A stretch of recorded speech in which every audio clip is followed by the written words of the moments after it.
Good morning. As many of you have seen over the past few years even, senior speeches are about our seniors, their experiences, their lessons, their stories. They are about the individuals that stand before you, the students that sit next to you in class, and the peers that walk past you in the hall. You leave chapel having your knowledge, your impression of an individual shattered or solidified. You gain an insight into people you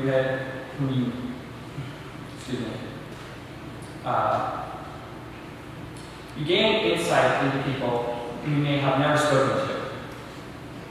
What you also learn, what you see, is that behind everyone, there's a support network. There are friends, family, and mentors that have contributed to the success of every senior. That is what I want to talk about today.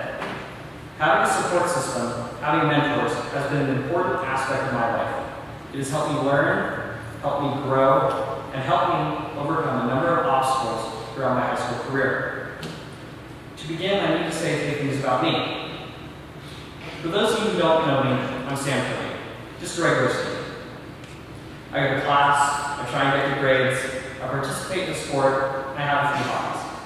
My interests include sailing, business, politics, and photography. I spend a lot of time being active both on and off the water, and some people might describe me as focused or narrow-minded, passionate or heated, strong or stubborn, and independent or alone, among other things. Independent is a word that resonates with me. It sticks because it describes me so well. My childhood experiences, moving to Florida and switching schools, and also my participation in the sport of sailing fostered this individualism. This led me to do things like going to 1-month sleepaway camps in middle school, studying abroad in Florence in 10th grade for the summer, and more recently spending 2 months at professional yachting school this past summer. I've become a mature person with a sense of direction and a passion for what I love and what I do. However, even being an independent person, I'm not without help. I have had a support network. Mentors, friends, family. These are the people who I have to credit my growth and my success to. The people I have surrounded myself with have been the best assets that I could ever have. Choosing to let them in is the best decision that I could have ever made. They help me find the meaning between being focused and narrow-minded, being passionate and heated, or being strong and stubborn. They're the ones that not only recognize my strengths, but also my weaknesses, helping me to overcome them and be the best self that I can be. They have been there for me, acting in an advisory and supportive capacity, allowing me to face the best and worst moments in life, and tackle them with both tenacity and stride. The people I want to recognize today have been all this and more. First, I want to thank my peers. The students in St. Stephen's are phenomenal people. As Adam Smith once said, in competition, individual ambition serves the common good. This is exactly what I've experienced at St. Stephen's. I have benefited from this competitive environment and can't thank my peers enough for both the pushback and support. The class of 2016 is an amazing group of people. Born geniuses, passionate artists, critical thinkers, fantastic speakers. We are truly an amazing collective of individuals, and this has been an amazing ride. Shout out to the Wilcott Advisory, the best advisory ever. I love you guys, and you all have been like a second family to me. A great group of friends who cheered me on, pushed me forward, and maybe beat me at ping pong one too many times. There are a few people who I want to personally thank. Million. You have been my closest friend over the past 4 years. Throughout our tenure together, you have taught me how to be a better individual and a more open person. I wish you luck at West Point next year, but sorry, I will still cheer Navy over Army every time. Kyle, I can't give you the notable that you so desire, but I can give you my thanks, if that's enough. I'm trying to avoid the bro speech here, but that is exactly what you've been to me over the years. Even in your humorous frustration, you have shown me to be a more positive person, to smile and laugh more, but also to be proud of it. Joe and Ethan, you two have taught me what passion in academia is.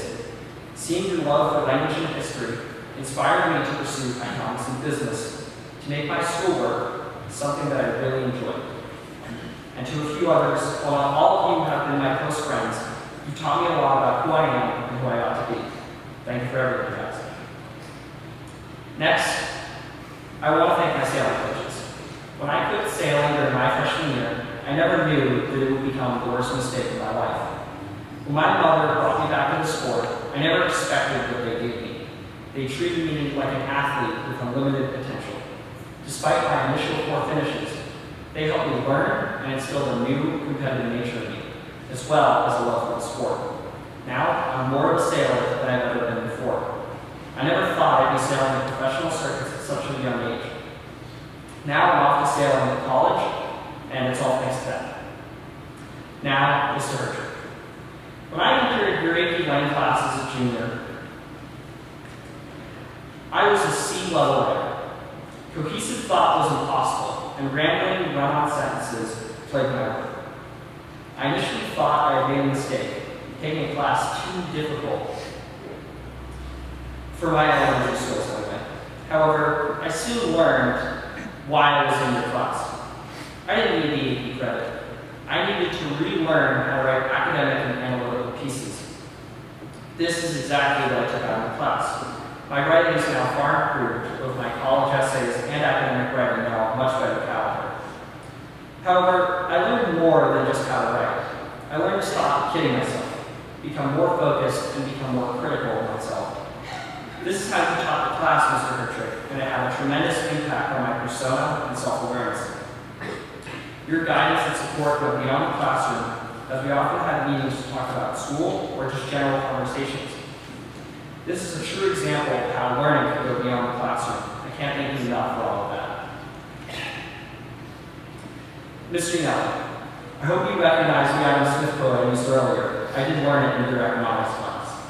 But that is only one of the many things that you have taught me. Both APO's history and economics have been among my favorite and most thought-provoking classes. The discussions and material being of stupendous quality. You also wrote me one of the most positive and supportive recommendation letters that I've ever read. The thing is, you get to know each and every one of your students on an extremely personal level. You can speak to and of every student's strengths, ambitions, and experiences with as much passion as that person and his or her parents combined. Your ability to speak to the individual that colleges need is astonishing, and that is undoubtedly why everyone seeks a recommendation letter from you every year. I want to thank you for all the wonderful conversations that we've had over the years, as well as your support for me and my professional aspirations. You've always been there at your desk, ready to talk, and ready to throw another fact or blurb at me that you hope just might stick. That is a rare blessing. I hope that you will welcome me back when I come to visit in the future. I look forward to our future conversations and wish you the best of luck in teaching the next generation. Cindy Wolcott. First, just so everyone knows, my speech was originally scheduled for Tuesday of this week. On Monday, Senor ran in the Boston Marathon.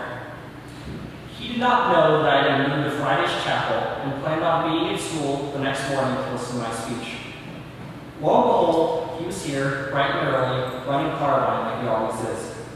Senor, you ran a marathon and then kept on running just to catch a plane and be here on Tuesday. But that is not the only marathon you've run, and it's not the only extra mile you've gone for me. Your time as my advisor has been a marathon in and of itself. Now we are coming to the home stretch.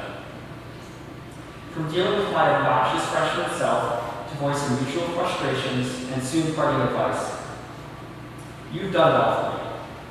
You and I have grown from advisor and advisee to friends, close friends. That is something that I respect tremendously and I'm so proud of. Our advisor is the best advisor ever, and it's all because of you. I will miss our day-to-day chats, but know that we will always keep in touch. You have been a blessing to me, and I would still be that same crazy freshman if it hadn't been for you. You have truly been one of my greatest supporters. Now, lastly, I have to thank my family. My brother, my father, and my grandfather have all been among the most supportive of my life. They've taught me what to do, what not to do, everything. But there's one person in particular that deserves the most credit. Mom. I can't begin to list the things that you've done for me. If I did, I would never be able to complete it. You have been my #1 fan and my biggest advocate. You have always been there for me, and you've always gone back for me. You are honestly the one person who cares about me the most, and the person that I care about the most. I love you, Mom, and can't begin to imagine where I'd be without you. Thank you. These people, the ones that I told you about today, helped me survive high school. They helped me find my way, and they pushed me to pursue great opportunities. They have also inspired me to do great things in the future. In the fall, I will be attending the College of Charleston and will be studying supply chain management at one of the best schools offering this degree. And I will also participate in a number of other business-focused programs and be a member of the varsity College of Charleston sailing team. The sailing team at the college is one of the best in the nation, and I'm excited to compete with them this fall. Part of my decision of attending College of Charleston was the fact that I made so many connections during my visits. Prior to both my application and admission, I met with school, business school, and sailing team administrators that I really connected with. They gave me a support network that I could rely on both before and after my commitment to the school. Recognizing this, I knew that there was only one choice, so I committed. The opportunities that I will have at the College of Charleston are the best that I could ask for, and I look forward to pursuing academic, extracurricular, and athletic excellence there. So, my lesson for you all: don't be afraid of letting people in, and never be afraid of failing. If you surround yourself with the right people, you will be invincible. You'll be unstoppable. You will be a strong individual with a will and a bold tenacity. With bold tenacity. You'll be able to accomplish anything you put your mind to. But in the end, remember this. Remember to thank the people who were there for you. Thank you.